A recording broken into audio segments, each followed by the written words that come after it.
Hey, so it is a great privilege. I'm very excited today because a guest that I have on is someone I've been trying to get for quite a while, and for whatever reason, I've been poorly. Tony's been busy. For whatever reason, we haven't made it happen. But today, it's happening. So I am joined by writer, speaker.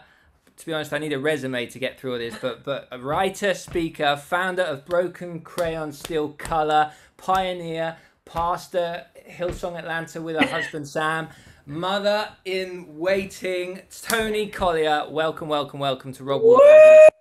Great to have you on the show. How are you? I feel really great. I mean, I feel like I just got like introduced to the Grammys. I'm like, hey, y'all. Hey, mom.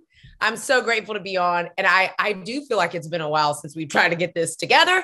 And so that means that it's going to be good because it's been stirring up. Okay. Yeah, and you're pretty excited, aren't you? Because you've got a new little toy, a new camera you're playing with. So just tell our viewers a little bit about that, because you can love 4K Logitech Zoom camera.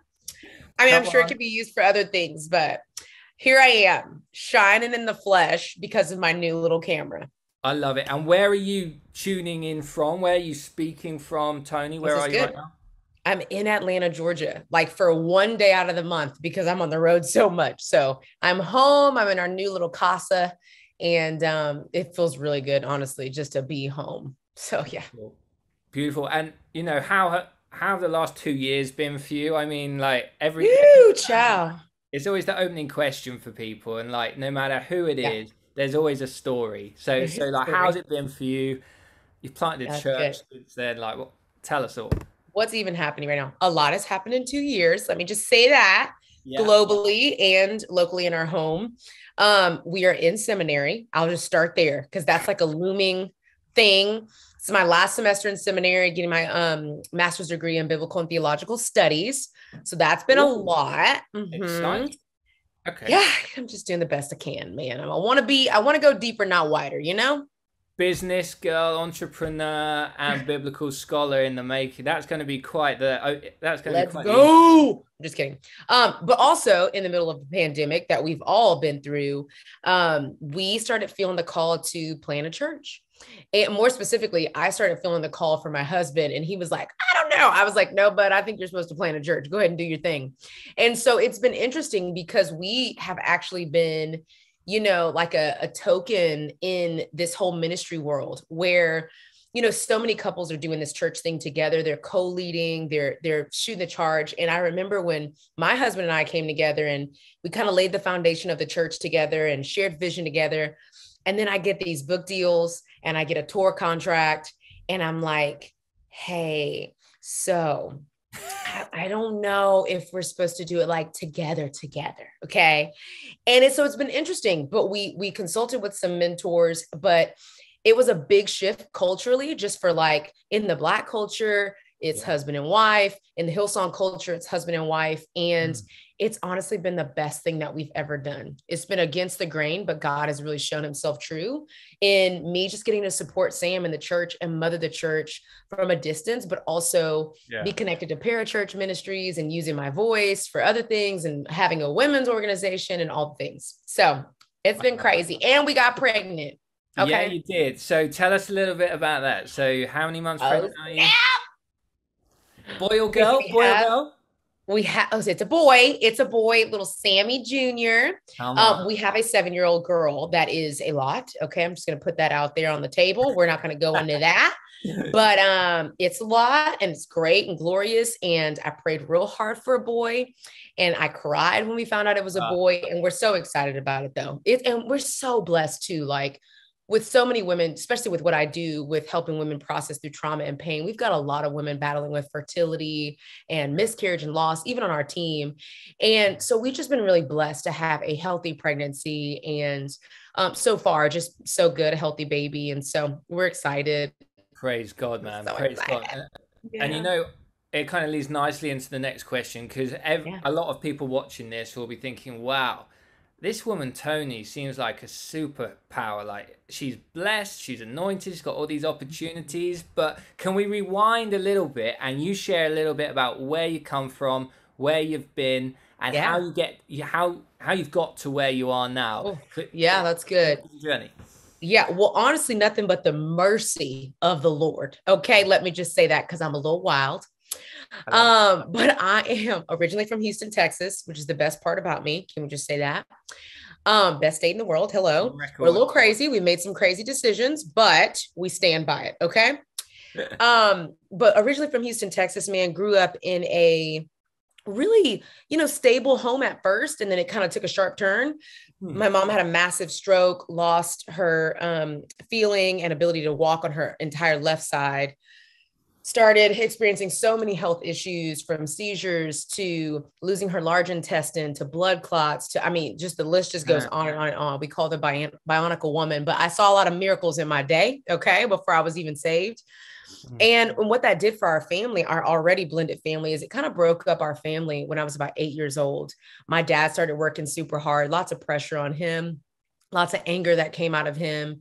My mom, I kind of became the mom of the house. Two of my brothers went to go live with their moms. Another one of my brothers turned to drugs. And it was just me taking care of my mom, making sure she got to doctor's appointments and all the things. And while that's, glorious when you think about it, just being able to care for someone that brought you into this world so early, it also did a lot of damage. I missed out on a lot of childhood, grew up way too fast, thought I was an adult at about 12, okay, and lost my virginity at 13, started drinking and smoking to try to numb some of those childhood wounds and that pain, and started partying, twerking, okay, sweating in the club, left my parents' house at 16, put myself through college, and was just partying and living kind of this double life of, being a smart girl, graduating high school in 3 years, and then going off to college and saying, I'm going to graduate in 3 years, going to be a lawyer, I'm about to crush it. And then boys came on the scene. If we're just going to be real, had some insecurities, little daddy wounds.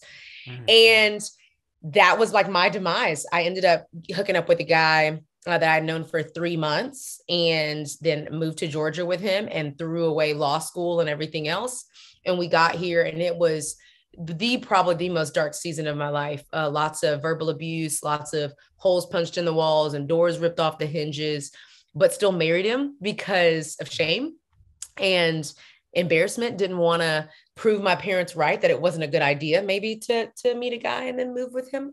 Yeah. Like different states, but ended up getting married. And I got in a church, and there was a youth pastor there, and he looked at me and said, you a little crazy. Okay. You a little wild, and you kind of look high a little bit. And I said, I am high. That's because I am. Okay.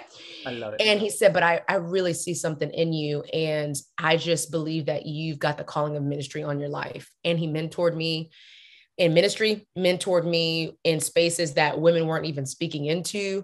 I started speaking at middle schools and high schools, and eventually became the youth director and the youth pastor, got ordained under this guy, and then got promoted, sat under the senior pastor, who was not the same, very narcissistic, very prideful, ended up getting a lot of church hurt there, a lot of spiritual manipulation and abuse.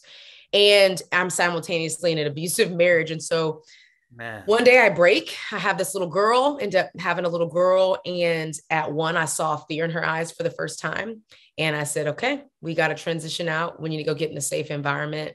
And ended up divorcing and leaving the church at the same time. Didn't have nothing, single mom. I was living with another single mom and her daughter. Bought this apartment that I didn't have any money to pay for it. So I got a roommate. The roommate had the room, and my daughter had a room, and I was sleeping on a pleather couch from IKEA.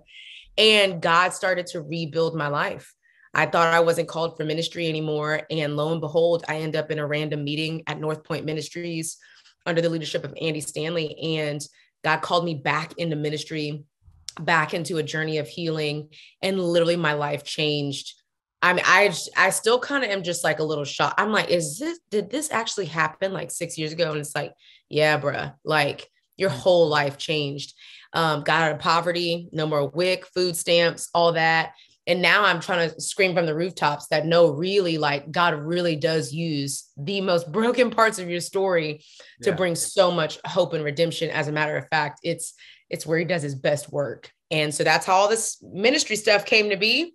And then we're doing it. I'm still a little crazy though. Man, what a story of redemption. That is insane. There it is. And the thing is, carrying the weight of leadership for your family as young as you were, you must have learned Yeah. so many lessons. And I've also heard you talk about Mm. Pastor Carlos as well. So tell us, this primarily about leaders dealing with their stuff, Yeah. for want of a better word. And Yep. how did you go? Obviously, the grace of God, but how Yeah. did you go from right? I'm called to ministry. Pastor Yeah. Carlos putting his hand around you. Mm. Like, where did you go from there? Oh, What that's so good. I think that in my early ministry days, I was riding on grace. I really was. You could, Grace. people That would is a look killer at phrase. me. I was just riding on grace. People would look at me and be like, how did she become the youth pastor? And it was just growing. We went from 20 students, 50 students to 200 middle schoolers, high schoolers. I mean, it was crazy, but it was just the grace of God saying, I can use even the craziest, even who you would call a little wild. I'm Yeah. going to use them too. And I think he was proving something to our community, to our church, et cetera, et cetera. But then, and I think a lot of leaders kind of miss this shift. Then it wasn't, the grace wasn't necessarily there for that particular thing. I remember deciding not to smoke weed anymore. And I remember the Lord saying, you don't have any more grace for that. I don't listen. I've carried you through. I know you've used it as a numbing agent. I know you've used it to try to help with your anxiety, but we don't have any more grace for that. You're going to have to mature. And I think it's this, we talk about faith all the time from the pulpit, right? Like we tell people, you know, have greater faith, greater faith, greater faith. Well, not only do you need to have greater faith to sit in a pew, you need to have greater faith to hold a mic. And then I think it became that for me. I kind of transitioned from like a fan of Jesus to like a follower of Jesus, you know? And that is what changed. I started not only listening to what leaders were saying to me, but accepting it, becoming aware and applying it. I no longer wanted to lead out of a place of brokenness. I wanted to lead out of a place of wholeness and health. I didn't just want to memorize the scripture and be a holy leader. I wanted to be a holy, whole leader with healthy tendencies. And so that's a crazy, wild journey of awareness and counseling and humility. Woo! Sheesh. That's my Achilles right there. Humbleness. Okay. I like attention. I like to be the center of the room. And that was hard. So Hey, that's amazing you say that, because I think what when we connected and I was, you know, kind of exposed to more of your stuff, yeah. what I found really refreshing was not anti-leadership, anti-spotlight, but just the purity and the motives behind your leadership, which is like you're constantly trying to push it back towards Jesus. And just some of the stuff you were saying, like, leaders, let's remember, you know, the spotlight's meant to be really an altar we're standing on in sacrifice to God, like that. That's good. When did you make that shift? Has that just been a gradual progression in Yeah. your life and leadership? Yeah.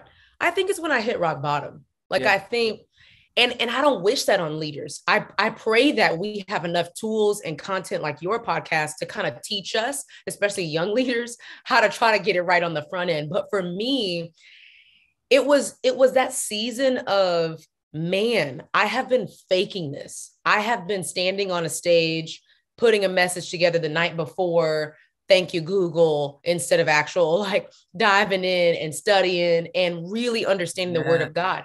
I had been preaching from a stage, telling people that God is real and to remain consistent in your quiet time, and not actually doing that. And I don't think it was God. First of all, I think it's all God's sovereignty. But for some reason, I think I started to get outside of God's perfect will and into his permissive will. And the enemy plays in the permissive places. Like he is all up in there where it's like, look, God's got your back, but you have not tethered yourself to him really, to his perfection and his divinity. And so now the devil's got some space. And I think the enemy just like ravaged me. And I was like, oh, this ministry thing is not based off of talent. It's based off of surrender. I was like, oh, freak, like, got it. And that's when things started to turn for me. And that's when humility came in. And for the fact that God was like, I'm going to give you a second chance with your little crazy behind. Stop smoking weed. Stop drinking like you crazy out here. Like, chill out with the lust thing. Stop being so prideful. Like, I was like, okay, got it. And I was like, oh, I'm not going to mess it up this time. No, I got it. I got it. Thank you, good Lord. Okay, for scooping my little crazy behind up. Thank you. I'm not gonna mess it up. And I think it was just that transition of hitting rock bottom. And obviously influence brings its own set of complexities, let's say. So like Yeah, it's been said, the spotlight can become an interrogation lamp pretty quickly. Like 100%. you can't hide your blemishes in the light. So Yep. how do you deal with that with Sam and as a partnership? I just think it's Yeah. really interesting, someone that is being elevated and has been raised up by God to have significant impact. Mm. Eyes are on you. Eyes are on you. Yeah. So this is a hard one for me because I kind of like accountability. Hmm. Like my organization can be taken from me at any moment. I like the pressure and I think I need it too. If we're honest, again, I'm a wild girl. Like Yeah. I'm about 3 drinks away from doing some crazy stuff. So I have to limit myself to about 1 to 2 drinks. You know what I'm saying? Yeah. Like I have really hard boundaries on my life. I don't, I'm not with my brother, like my actual brother that I love so much, blood brother. I can't just be alone with him because next thing you know, I'm doing drugs out here and I'm on TMZ. Like I know those things about myself. And I think I've created accountability so that one, it can keep me humble, obviously, to know that everything that can be taken away like that. But there's this really nasty side to the spotlight. And Mm. the way that I sum it up typically is that it is unfortunate that people will place you on the pedestals that they want to knock you off of when you don't meet their expectations. And that sucks because it's like, well, I ain't never asked you to put me on no pedestal. Yeah. And so I'm pretty vocal about it. I won't even lie. Like I'm like, please don't call me pastor or Yes. call me Toni. When I'm worshiping in the middle of service, please stop tapping me on the shoulder saying, "Oh my gosh, I follow you on Instagram." Stop. Don't do that because you're not here for me. You're Yeah. here for God. And it's a redirecting. And I think it is the responsibility of both leaders and our society who wants to celebritytize everything. We want to, it's idolization is what it is. However, True. idolization feels good to a leader. It does. It makes you feel like you're on top of the world. It makes you feel like you have something. And we as leaders have a responsibility to speak against that actively. So I love this. I'm going deep with this here, but Let's do you go. think a lot of leaders welcome that because they're trying to fill a gap that hasn't yet been healed? Because like you've talked about, yeah, the injury of life situations being thrown on you, but you also went through Yep. the process of recovery. So I don't know, would a Yep. healthier leader be saying these things, or is it something that you, you know, if we were to give a diagnosis as to why so Yeah. many leaders, don't stand the test of time, so to speak, is That's that why? good. Yeah, 100%. Psychologist Kurt Thompson says that we come into this world longing for 4 things: to be seen and safe and secure and soothed. That is what we innately need. It is how God has actually wired us. So good. Okay. And so when we don't receive those, so for me, for example, safety was a big thing for me. I doubted that I was safe because I've got a dad that's verbally abusive and always gone at work, and I got a mom who I legitimately never know who's going to wake up and not be alive anymore. And so the safety rocked me as a child. Obviously, childhood wounds turn into these adult wounds if they're not healed. Yeah. And how that manifested for me in leadership is, well, now it's easier for me to worship a pastor and not an unseen savior. So I get into a situation where I'm in a church and I am worshiping a man because he's present, he's there, he's kind of nice, like he's got some authority, he's going to Yeah. protect me. And I end up putting a pastor on a pedestal, leaking out of my own inadequacies when I realized that my safety is found in God, and went through some dang trauma treatment, some EMDR, to remind little childlike Toni that you are safe, girl. You are loved. It is fine. Then I myself start to lead from a place of, I don't need like safety from people. I got Yeah. me and God got that already. I don't have to lean on you for that. And it just trickles down and you leak from that place. I love that. I remember maybe a year and a half ago, my pastor Chris Hodges challenged me actually. All these great interviews were coming up, and great Mm. opportunities. But he really challenged me. He said, "Rob, would you be as excited about all this if no one got to view your videos or no one knew what you were up to. And what he was doing, he was just probing a little bit. Okay, recognition for you, Rob, is something that triggers a sense of, you know, worth and belonging. He's like, Wow. you need to unpack that, because otherwise, you know, that can go down its own route. So I love the fact you talked about accountability, and actually awareness seems to be something you're really into. Is that a fair assumption? Like, yeah. Anytime I'm asked, like, what was the first step of your healing? It was like, oh, awareness. Like that, like that's it. Awareness internally and then awareness externally. But the truth is, I had to figure out why I kept getting around abusive men and trusting them with my whole heart. And I'm like, well, the truth is, sweet girl, number one, you didn't deserve it. But number two, there is an insecurity that's in you that makes you believe that control and violence equates to love. That's you got. And I remember my counselor telling me one time, she said, you know, Toni, I think that you would choose agony over loneliness. And I said, oh, well, God dang. I mean, I would actually stay in an environment that harms me so that I won't be alone. Wow. That's gonna sting for some people. Like, they prefer the familiarity of toxic company and relationship than the unfamiliarity of being alone. Surprise. It's hard. It's so hard. We're just, I love these conversations because it's like, for some people, they take this and they're like, whoa, like, how can you be a leader with all of this stuff? I'm like, no, this is what leadership is. This is what it is. Especially Christian leadership. It is to say, no, really, we're absolutely broken and jacked up. And the only reason I'm here is because God appointed me. Not you, not your likes, not your comments, not what you got going on, not all, don't be gassing me up. No, I'm here because of God. Like, I've been appointed to this. And so, bye. Like, I love this quote. I've written it down because you, in another interview, you said it's very difficult to heal in an environment that's caused you pain. Like that is gold. And then you say, when we begin to get into safe spaces, we can really heal. So, like, firstly, where did you go to get your space, and where do we go? I love the Mark Batson quote. He says, like, a change of pace, change of place equals a change of perspective. But you're going further and saying, like, separation can actually lead to transformation. Ooh, can't it?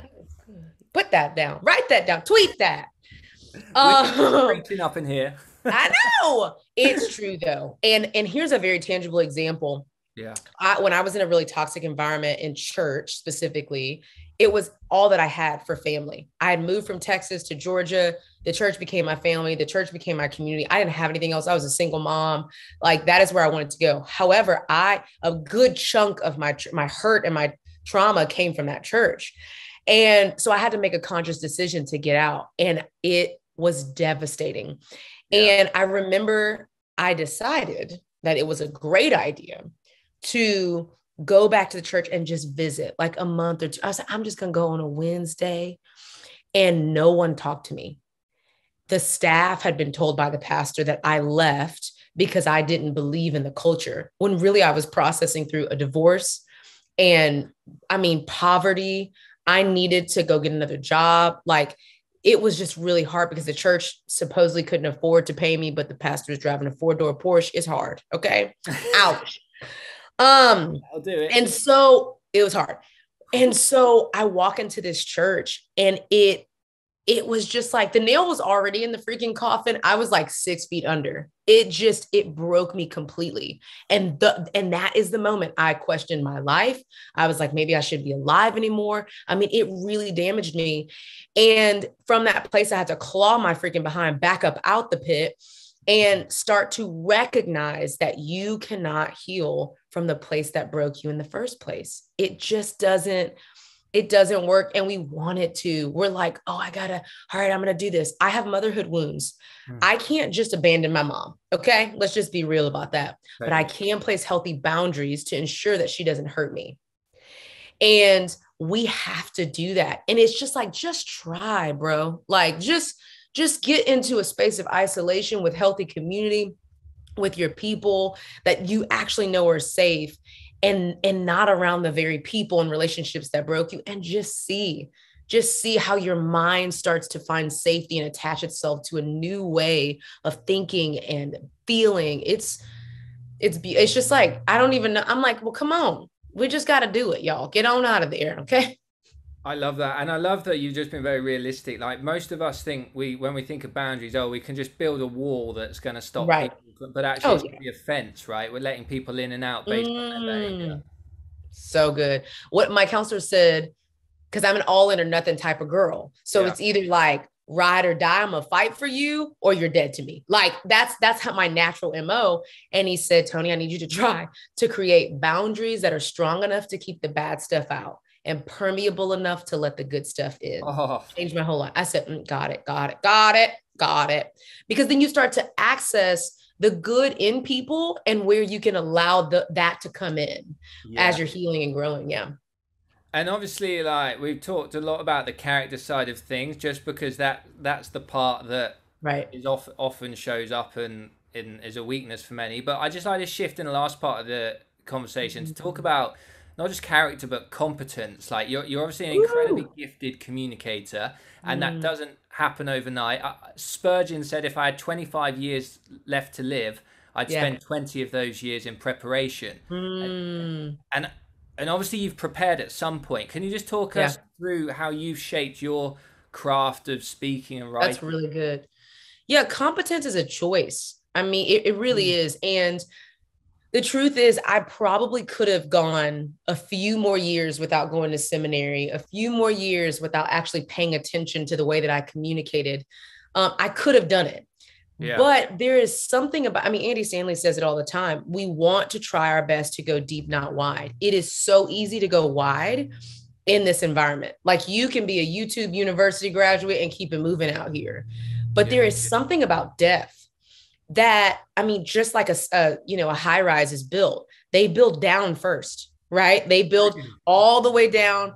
The whole foundation is like, how in the world is this building staying up? It's because they have depth. And depth, as Christine Kane says, is what has you on this journey for a long time. Depth brings about the length of your ministry and the abilities. And so a few things, I didn't have to go to seminary, but I wanted to, because it's the best way that I learn. Now, there are so many different programs. I mean, goodness, like, there are programs to learn the Bible. They're outside of seminary. They have really like expanded some certifications and all the things. So that may be your stilo. But for me, your girl need like a tight rein, or I need a professor to be like, you need to submit this today. Okay. Right now. I need deadlines. It's just my style. Like I just put me in a cage out here so I can get focused. Seminary was a big thing for me.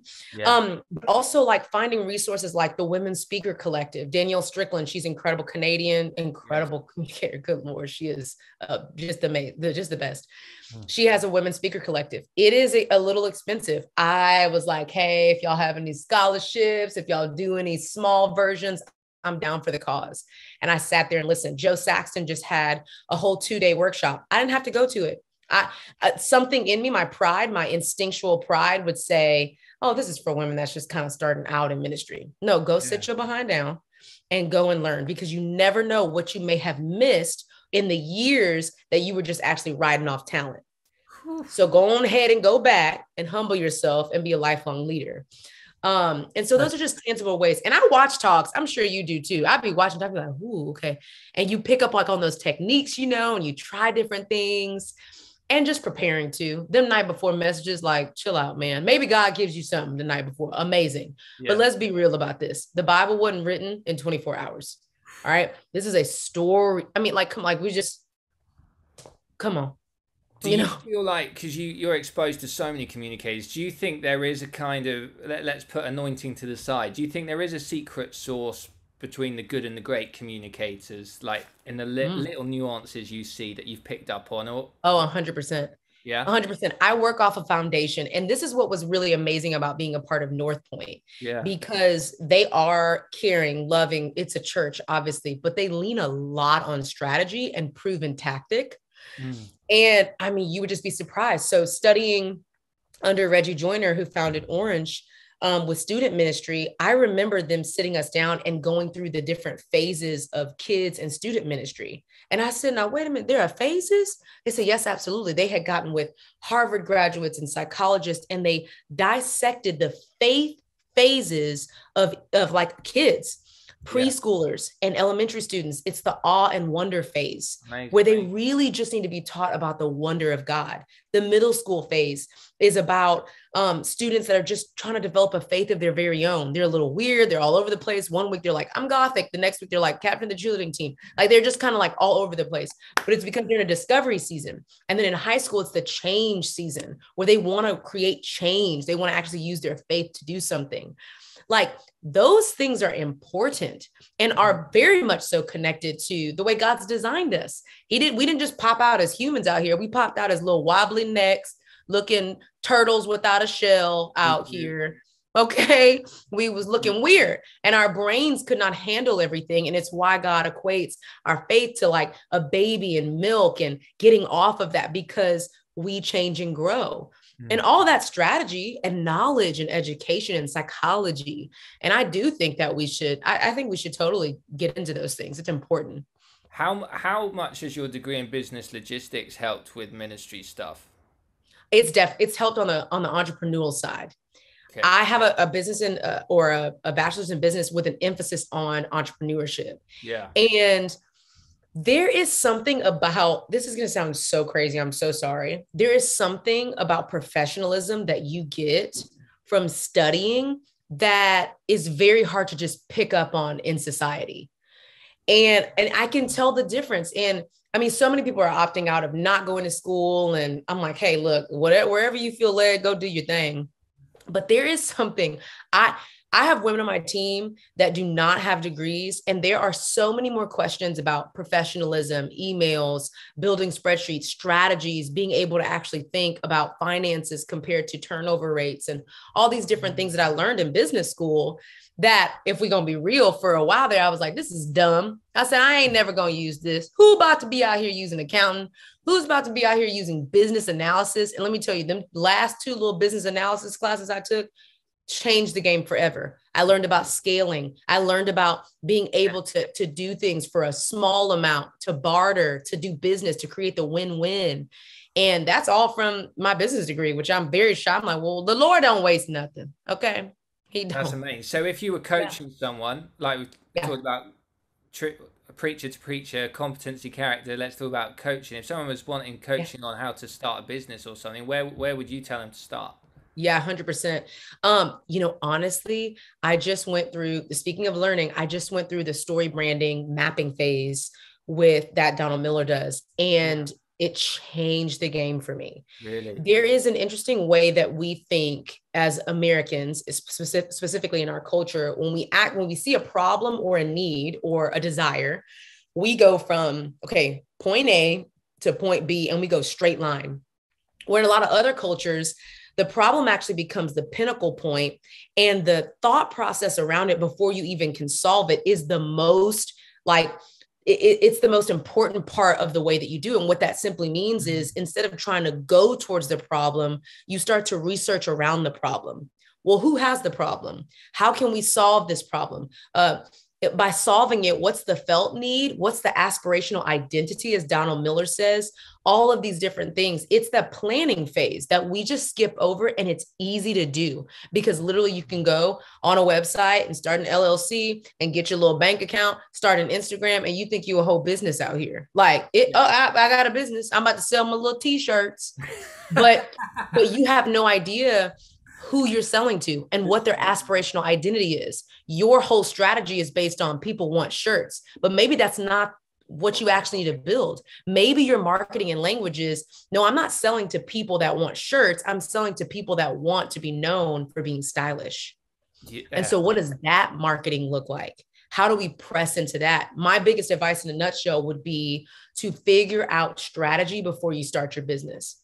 What is the depths of it? Story branding. Tom Patterson, I did a life plan that changed my life forever. Amazing. Like, work around your problem and allow for time to get you prepared to do it. I went to a Tony Robbins conference. Everybody was like, he's the devil. I'm like, listen, what? Okay. The brother, Oh my gosh, yeah. All my Christian friends were like, Tony Robbins.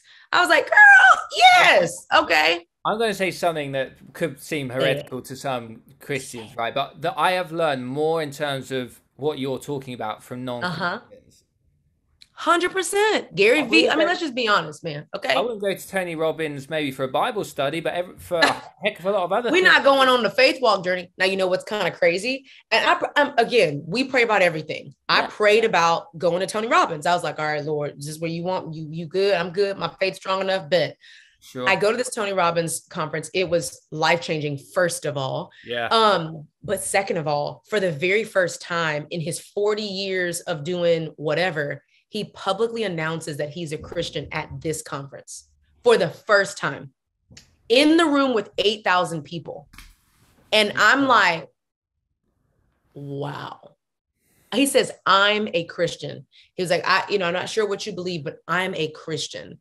I said, oh, well, God dog it. I was supposed to be here. And I couldn't wait to get back to all my friends who doubted it. They were like, okay, now don't lose your faith out there. I'm like, well, surprise. Like it was just beautiful, but learned so much, revolutionized my business. I just can't even fathom like how much I learned there. It's still just so shocking in 3 days. So yeah. I love that. And Toni, how can people continue to follow your journey, your ministry, and also like what's next for you? Just talk us through maybe year for you. Well, that's good. If you're a woman, you're looking for help on a healing journey. We never claim to be the experts, but we do claim to be the people that can point you to resources to help you heal and grow. Yes. I would say follow all things Broken Crayons. It's Broken Crayons, still color, Instagram, website, all that stuff. I am getting ready to release a book, fall 2022. Can't even believe it. Epic. It's called Brave Enough to Be Broken. Very excited about it. And so I get to do that. And I'm going to have a baby. Okay. That's what's getting ready to happen in the next year. I'm going to have a sweet little baby. And I'm going to be a stay-at-home mom for a couple months that I'm very, very excited about. I have not been home in 7-8 years. It's crazy. But I think the Lord is cultivating another side of me. And I can't wait just to be like, what'd you do this week? It's like, I kept these kids alive. That's it. That's it. That's it, y'all. That's all I did. Got in probably 3 minutes of quiet time with the Lord, and I kept these kids alive.